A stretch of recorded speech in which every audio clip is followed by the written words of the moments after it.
Hello friends, welcome to my YouTube channel. आज हम बात करने जा रहे हैं हिस्टेरेक्टमी के बारे में। हिस्टेरेक्टमी क्या है? यूट्रस रिमूवल यानी गर्भाशय के रिमूवल को हिस्टेरेक्टमी कहते हैं। हिस्टेरेक्टमी क्यों की जाती है? उसके कई रीजन है। अगर लेडी को भारी बहाव होता है या बहुत ज्यादा पेन होती है due to certain reason like pelvic inflammatory disease है, एंडोमेट्रोसिस है, इस वजह से काफी पेन रहती है। फिर या तो कोई कैंसर जैसा है या कोई मांस का गोला बना है, तो फिर उस वजह से या बच्चेदानी नीचे आती है जिसे वजाइनल यूट्रस प्रोलैप्स कहते हैं। तो ये सब रीजन हो सकते हैं गर्भाशय को निकालने के लिए। और जैसे हिस्टेरेक्टमी की बात की जाए तो कई तरीके की हिस्टेरेक्टमी होती है, जैसे टोटल हिस्टेरेक्टमी होती है, सब टोटल हिस्टेरेक्टमी होती है और रेडिकल हिस्टेरेक्टमी होती है। जब हम टोटल हिस्टेरेक्टमी की बात करते हैं तो उसका मतलब होता है कि गर्भाशय को निकाला जा रहा है, सर्विक्स को निकाला जा रहा है, जो गर्भाशय का मुंह होता है। और अगर साथ में बायलेटरल सल्पिंगोफ्रेक्टमी भी की जा रही है तो उसका मतलब होता है दोनों तरफ की ट्यूब्स और ओवरीज निकाली जा रही है। तो कुल मिला के total abdominal hysterectomy with bilateral salpingooophorectomy कहा जाता है। दूसरा होता है subtotal hysterectomy. Subtotal hysterectomy में गर्भाशय के मुंह को छोड़ दिया जाता है, सिर्फ यूट्रस को निकाला जाता है, यानी गर्भाशय को निकाला जाता है। सब टोटल हिस्टेरेक्टमी क्यों करते हैं अगर पूछा जाए तो इसलिए किया जाता है कि कभी कभी लेडीज कहती हैं कि मुझे कुछ पार्ट अपना, अगर यूट्रस से ही संबंधित प्रॉब्लम है तो गर्भाशय के मुंह को छोड़ना वो चाहती है, या तो फिर कोई ऐसी इमरजेंसी है जितनी इतनी ज्यादा ब्लीडिंग हो गई है कि पूरी ही सर्जरी करना पॉसिबल नहीं है, तो उस टाइप में भी हम गर्भाशय के मुंह को छोड़ के सिर्फ यूट्रस को इमरजेंसी में निकालते हैं। फिर आती है radical hysterectomy. Radical hysterectomy usually aggressive type of surgery हो जाती है, जिसमें यूट्रस, सर्विक्स, ट्यूब्स, ओवरीज ये सब निकाला जाता है। प्लस अगर कैंसर की वजह से रेडिकल हिस्टेरेक्टमी हो रही है तो कुछ लिम्फ नोड्स होती हैं वो निकाला जाता है, कुछ वजाइना का पार्ट निकाला जाता है। तो कुल मिलाकर एक रेडिकल हिस्टेरेक्टमी हो जाती है। तो ये टाइप्स ऑफ हिस्टेरेक्टमी हो गए, total hysterectomy, subtotal hysterectomy और रेडिकल हिस्टेरेक्टमी। और कॉजेस तो मैंने आपको बताए हैं किस वजह से होता है। ऐसी कोई प्रॉब्लम है जहाँ पे बच्चेदानी निकालने की संभावना है,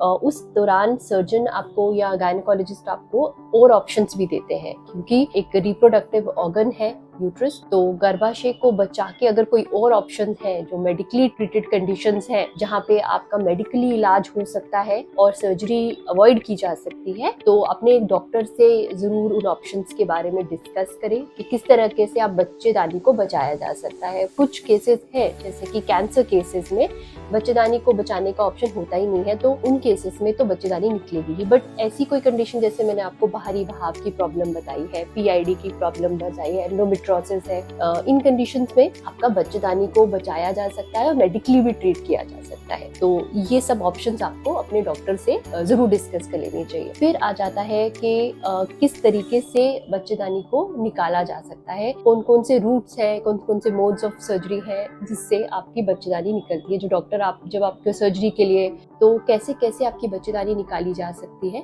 तो वो टाइप्स है जैसे कि लैप्रोस्कोपिकली निकाली जा सकती है, जिसे लैप्रोस्कोपिक हिस्टेरेक्टमी कहते हैं। फिर आती है आपकी एब्डोमिनल हिस्टेरेक्टमी, वजाइनल हिस्टेरेक्टमी। तो ये सारे रूट्स हैं जिसके द्वारा आपके यूट्रस को निकाला जा सकता है। लैप्रोस्कोपिक हिस्टेरेक्टमी की बात करें तो इसको की होल सर्जरी भी कहा जाता है। इसमें एक बड़ा पोर्ट बना के पहले उसके थ्रू आपका कैमरा डाला जाता है, अंदर विजुअलाइज किया जाती है एब्डोमिनल कैविटी। उसके बाद छोटे छोटे साइड पे छेद बना के सर्जरी के अनुसार सर्जन की कन्वीनियंस के हिसाब से बाकी छेद बनाए जाते हैं और फिर लैप्रोस्कोपिक हिस्टेरेक्टमी होती है और बच्चेदानी का रिमूवल होता है। इन केस अगर बच्चेदानी का साइज बड़ा है, लैप्रोस्कोपिकली रिमूव करना पॉसिबल नहीं है, जैसे फाइब्रॉइड्स है या कुछ मासेस है यूट्रस में, उसकी कोई डिजीज है जिसमें कैंसर बना है, तो उस केसेस में अगर लैप्रोस्कोपिकली की होल सर्जरी के द्वारा निकालना पॉसिबल नहीं है तो एक ऑप्शन है एब्डोमिनल हिस्टेरेक्टमी। एब्डोमिनल हिस्टेरेक्टमी में आपके पेट के ऊपर एक चीरा दिया जाता है। वो चीरा सीधा हो सकता है और फेरन स्टील इंसिजन भी हो सकता है, जैसे कि एक सिजेरियन स्कार होता है, लेटा हुआ स्कार होता है, या फिर एक वर्टिकल स्कार होता है। तो दोनों ही तरीके से पेट पे इंसिशन देके बच्चेदानी को निकाला जा सकता है। लैप्रोस्कोपिक हिस्टेक्टोमी की ये कन्वीनियंस है, ये है जो हॉस्पिटल स्टे है पेशेंट का वो बहुत कम रहता है, जल्दी रिकवर करता है, पेन पॉइंट ऑफ व्यू से पेन भी कम होता है, जल्दी वो अपना नॉर्मल रूटीन में आ जाता है पेशेंट्स। और एब्डोमिनल हिस्टेक्टोमी है कि थोड़ा सा हॉस्पिटल स्टे ज़्यादा होता है कंपैरेटिवली, पेन फैक्टर पेशेंट को ज़्यादा होता है एज कम्पेयर टू लैप्रोस्कोपी और रिकवरी भी।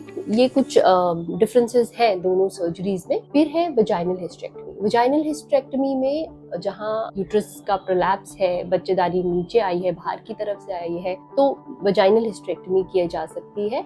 ये सबसे सेफेस्ट काइंड ऑफ सर्जरी मानी जाती है। सारी सर्जरी जो है वो नीचे से की जाती है और बच्चेदानी को नीचे से रिमूव करके जो वजाइना का अपर पार्ट है उसको फिर स्टिच कर दिया जाता है, और तो पेट पे कोई भी स्कार, कोई इंसिशन नहीं होता है। सारी सर्जरी नीचे से ही कंप्लीट कर दी जाती है और इसे वजाइनल हिस्टेक्टोमी कहते हैं। तो ये आगे कि किस तरीके से बच्चेदानी को रिमूव किया जाता है, जैसे हमने बात की लैप्रोस्कोपिकली, एब्डोमिनली एंड वजाइनली। फिर आ जाता है पोस्ट ऑफ रिकवरी के बारे में। अगर हम बात करें तो पेशेंट्स को से क्या क्या डिस्कस करेंगे डॉक्टर्स कि आपका स्टे कितने दिन का रहेगा, पेन होगा, और हो सकता है ऑपरेशन के बाद आपके ब्लैडर में एक नली भी डाली गई हो जिसको कैथोलिस कैथेटर कहते हैं। वो आपके कन्वीनियंस के हिसाब से ताकि आपको पोस्ट ऑप में यूरिन करने के लिए बार बार उठना ना पड़े। पेशेंट ऑलरेडी अगर पेन में है और बार बार उठ रहा है तो इनकन्वीनियंस होती है, तो वो कैथेटर आपके कन्वीनियंस के लिए डाला जाता है और फिर वो निकाल दिया जाता है। और हॉस्पिटल में फिर आपको आईवी इंजेक्शंस,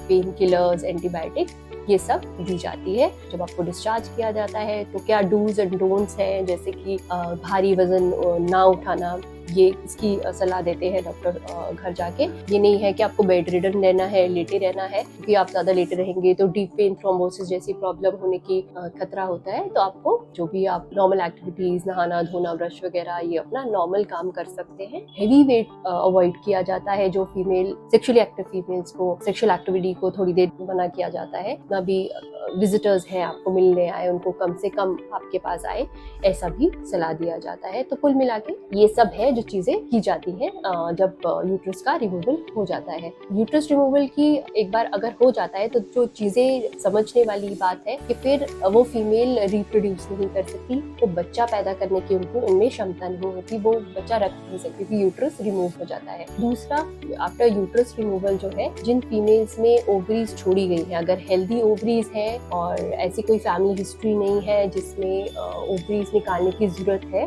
तो ओवरीज को छोड़ने में ही भलाई होती है, बिकॉज ओवरीज से हार्मोन्स प्रोड्यूस होते हैं और वो हार्मोन जो है वो फीमेल के लिए बहुत ज़रूरी है, नहीं तो वो मीनोपॉज स्टेज में चली जाएंगी। और मीनोपॉज स्टेज में जाना मतलब कि उनकी हार्मोन्स हैं वो हेल्प करते हैं आपकी बोन ग्रोथ के लिए, आपकी कार्डियक हेल्थ के लिए बहुत इंपॉर्टेंट है। तो अगर ओवरीज भी निकल जाती हैं तो फिर मीनोपॉज जैसी स्टेज आ जाती है। तो आप अपने डॉक्टर से ज़रूर सलाह कीजिए कि अगर आप पेरीमीनोपॉजल स्टेज में नहीं है, रिप्रोडक्टिव एज में है, तो ओवरीज को रखने की कितनी ज़रूरत है और क्यों रखनी चाहिए, ये भी आपको अपने डॉक्टर से इस बारे में सलाह करनी चाहिए। अगर आप सर्विक्स को, अगर अपने सर्जरी रिमूव हो रही है और सर्विक्स भी साथ में निकल जाता है, तो सर्विक्स की सर्वाइकल स्क्रीनिंग करने की बार बार जरूरत नहीं होती है, क्योंकि सर्विक्स रिमूव हो जाता है। तो फ्यूचर में कोई भी सर्वाइकल कैंसर होने की पॉसिबिलिटी भी खत्म हो जाती है। पर जो लेडीज ऑप्ट करती हैं कि वो सर्विक्स रखी है और सब टोटल हिस्टेक्टोमी हुई है जहाँ सर्विक्स से छोड़ा जा रहा है, तो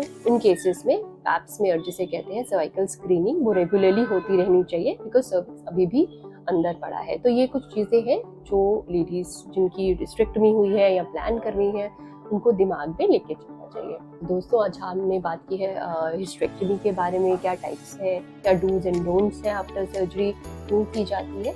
होप आपको ये वीडियो अच्छा लगेगा, तो प्लीज़ हमारे चैनल को सब्सक्राइब करते रहिए और आइडियाज देते रहिए कि हम आपकी किस तरीके से आपको अच्छे अच्छे वीडियोस बना के दें जो आपको हेल्पफुल रहे। नमस्कार।